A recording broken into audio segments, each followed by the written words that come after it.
السلام علیکم reader and listeners, Urdu novels library میں آپ کا ڈھیر سارا ویلکم۔ رمز جنون کی ایپیسوڈ 80 کا پارٹ 2 لے کر حاضر ہوئی ہوں۔ اگر آپ نے ابھی تک میرے اس چینل کو سبسکرائب نہیں کیا تو جلدی سے بھی سبسکرائب کر دیں، لائک اینڈ شیئر کریں اور اپنی رائے کامنٹ باکس میں لازمی دیں۔ اور میرا دوسرا چینل ہے رومانٹک اردو ناول، اس کو بھی جا کے سبسکرائب کریں، ٹھیک ہے؟ چلیں سٹارٹ کرتے ہیں۔ مرینہ خان گرے نازک سی میکسی میں ملبوس اپنے کمرے میں بیڈ پر اونڈے منہ تکیے میں منہ چھپائے ہوئی تھی۔ اس کے سیاہ بال آبشار کے مانند کمر پر بکھرے تھے، کرسٹل براؤن آنکھیں گلابی ہو رہی تھی۔ اس نے تھوڑی دیر ہی آج کا فنکشن اٹینڈ کیا تھا۔ 2-4 مہمان خواتین نے زاویار کے نکاح کا اس سے افسوس کیا تو وہ غصے سے اپنے کمرے میں چلی آئی تھی۔ تب سے وہ اونڈے منہ مزحمل سے پڑی تھی۔ دل کی دھڑکنوں میں عجب سا ادھم مچا تھا۔ وہ زاویار خانزادہ سے کوئی شدید محبت نہیں کرتی تھی، مگر وہ اسے پسند تھا، بے حد پسند۔ ان دونوں کی باقاعدہ منگنی یا کوئی رسم نہیں ہوئی تھی، مگر وہ ہوش سنبھالتے اپنے مورے سے یہی سنتی آ رہی تھی کہ وہ زاویار خانزادہ کی دلہن بنے گی۔ وہ اسے اچھا لگنے لگا، مگر پسندیدگی محبت میں ڈھلتے ڈھلتے اس دن بدلی جب زاویار خانزادہ نے اس کے گال پر زوردار تھپڑ مارا تھا۔ 16 سال کی عمر میں گرمیوں کی تپتی دوپہر میں اسکول کی واپسی پر زاویار خانزادہ تنہا زنان خانے میں ملا تو مرینہ خان نے اسے اپنی محبت کا اظہار کر دیا تھا۔ 22 سالہ زاویار خانزادہ جتنی زور سے اس کے گال پر تھپڑ مار سکتا تھا اس نے مارا تھا۔ مرینہ خان اندھے منہ فرش پر گری تھی۔ زاویار خانزادہ سے محبت کا بھوت اسی دن اس کے سر سے اتر گیا تھا۔ اس تھپڑ کا بدلہ وہ 2 دن بعد زاویار خانزادہ پر گرم گرم چائے گرا کر لے چکی تھی۔ سب موجود تھے سوائے گھورنے کے، کچھ نہ کر سکا۔ محبت تو ختم ہو گئی، مگر پسندیدگی اس کی مورے نے ختم نہ ہونے دی، ورنہ اس مغرور اکھڑ مزاج زاویار خانزادہ کی شکل و صورت کے علاوہ اسے اس میں کبھی کچھ نہ بھایا تھا۔ آج وہ پہلی اور آخری بار زاویار خانزادہ کو کھونے کا سوگ منا رہی تھی۔ وہ آنسو بہانے سے زیادہ غم و غصہ اتار رہی تھی، اس سے یعنی مرینہ خان سے لوگ ہمدردی دکھا رہے تھے۔ مرینہ خان گہرے سانس لیتے اونڈے منہ لیٹی مسلسل بیچ و تاب کھا رہی تھی۔ دروازہ کھٹکنے پر مرینہ خان سیدھی ہو کر بیٹھتے دوپٹہ اپنے شانوں پر اوڑھا۔ تبریز خان اور زرکا خانم کو اندر داخل ہوتے دیکھتے مرینہ خان غصے سے چہرہ پھیر گئی تھی۔ کیا ہوا ہمارا بچہ؟ ہم سے ناراض کیوں ہے؟ تبریز خان مرینہ خان کی طرف بڑھتے اس کے سر پر نرمی سے ہاتھ رکھ گیا۔ زرکا خانم پاس کھڑی مرینہ خان کے سرخ چہرے کو تشویش زدہ نگاہوں سے دیکھ رہی تھی۔ ناراض کیوں ہو بابا جان؟ یہ آپ پوچھ رہے ہیں؟ وہ ایک جھٹکے سے بیڈ سے اٹھتے تبریز خان کے مقابل آن کھڑی ہوئی تھی۔ بابا جان زاویار نکاح کر چکا ہے، پھر بھی آپ دونوں چاہتے ہیں کہ میں اس سے نکاح کروں؟ آپ لوگ ایسے کیسے سوچ سکتے ہیں؟ میں کسی بھی مرد کی زندگی میں انچاہی عورت بن کر داخل نہیں ہو سکتی۔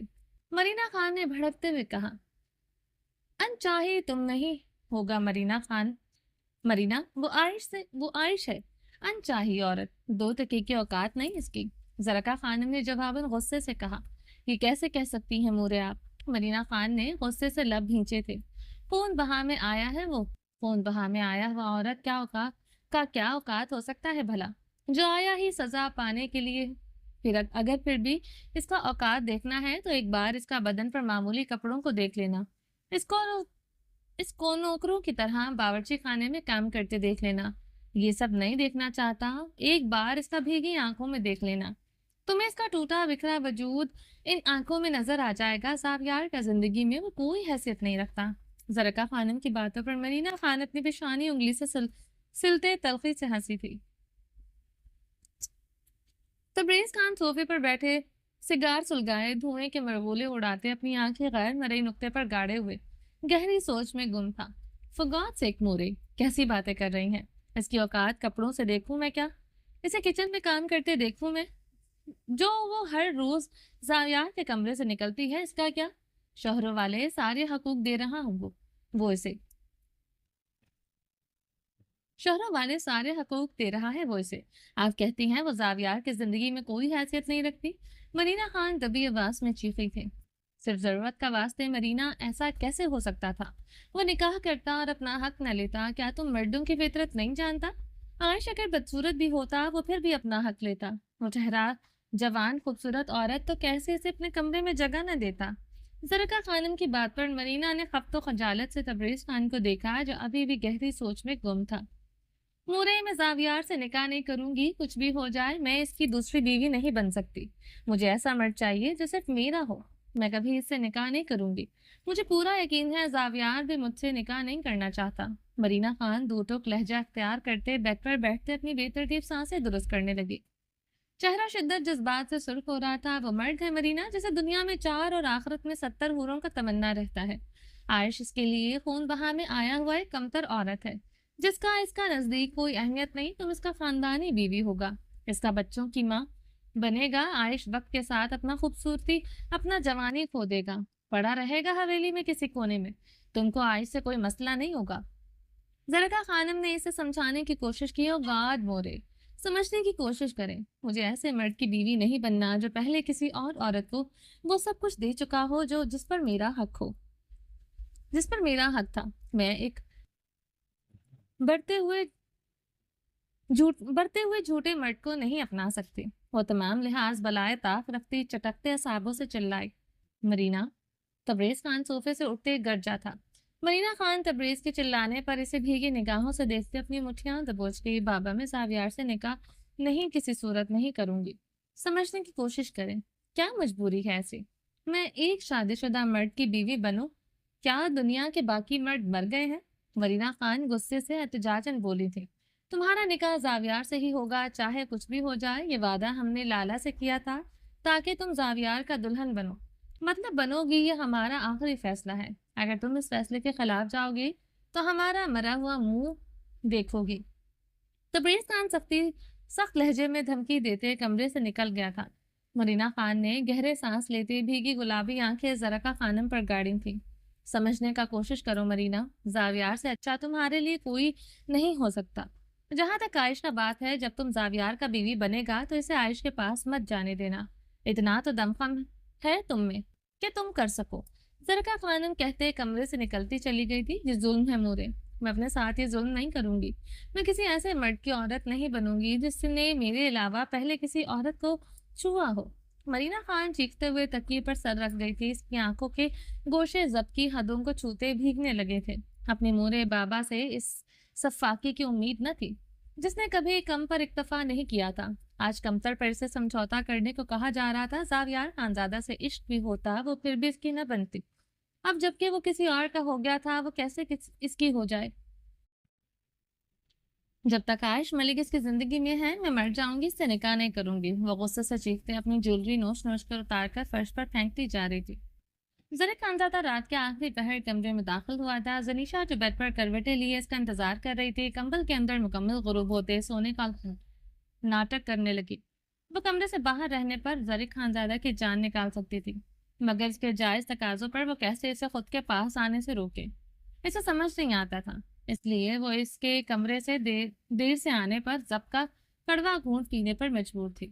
زرک خانزادہ تھکا تھکا سا مضطرب انداز میں کمبل میں غروب زنیشا پر نگاہ ڈالے صوفے پر بیٹھا تھا۔ نیلی آنکھوں کی سرخی میں زنیشا شاہ کی طلب واضح تھی۔ ولیمے میں آئے دوستوں کے ہلکے پھلکے مذاق پر وہ مسکرا بھی نہ سکا تھا۔ وہ انہیں کیا بتاتا، ولیمہ کا کھانا جائز تھا کہ نہیں؟ زنیشا بار بار اب اسے خود سے دور دھکیلتے اس کی مردانہ انا کو مجروح کر رہی تھی۔ وہ چاہتا تو زبردستی سے اپنا حق لے لیتا۔ ایک تو وہ عام عورت نہ تھی، ارشمان شاہ کی اکلوتی بیٹی تھی، دوسرا اس کی عورت تھی یعنی زنیشا زرک خان۔ تو وہ کیسے اس عورت سے زبردستی کرتا جس کے نام کے ساتھ اس کا نام جڑا تھا، جسے خدا نے اس کی سپردگی میں سونپ دیا تھا؟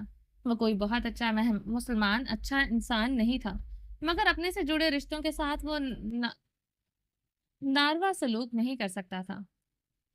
جس عورت سے جان سے زیادہ محبت کرتا تھا، اسے کیسے ہرٹ کر سکتا تھا؟ اب پتہ نہیں ضبط کا دھارا کب چھوٹ جائے۔ وہ کر بیٹھے جو وہ سوچ بھی نہیں سکتا تھا، یا پھر 24 گھنٹے وہ وہی سوچتا رہتا تھا۔ وہ مرد تھا، اس کی تان زنیشا کے جسم کے تل پر ہی آ کر ٹوٹتی تھی۔ خود پر کڑے پہرے بٹھاتے بٹھاتے اس کے اندر جیسے لاوے دہکنے لگتا، تو دماغ کے شریانیں جیسے پھٹنا شروع ہو چکی تھی۔ پسندیدہ عورت، وہ بھی بے حد خوبصورت، ہر وقت جیسے زنیشا کے حواسوں پر سوار رہتی تھی۔ وہ آج کا اس کا دعاشا رخ یاد کرتے بھڑکتے ہوئے بیڈ کے ساتھ ٹیبل کی طرف بڑھا تھا۔ دراز سے نیند کی گولیوں کا پتہ نکالتے 2 گولیاں پھانکتے، ایلیوژن کی میڈیسن بھی ساتھ ہی نکلتے۔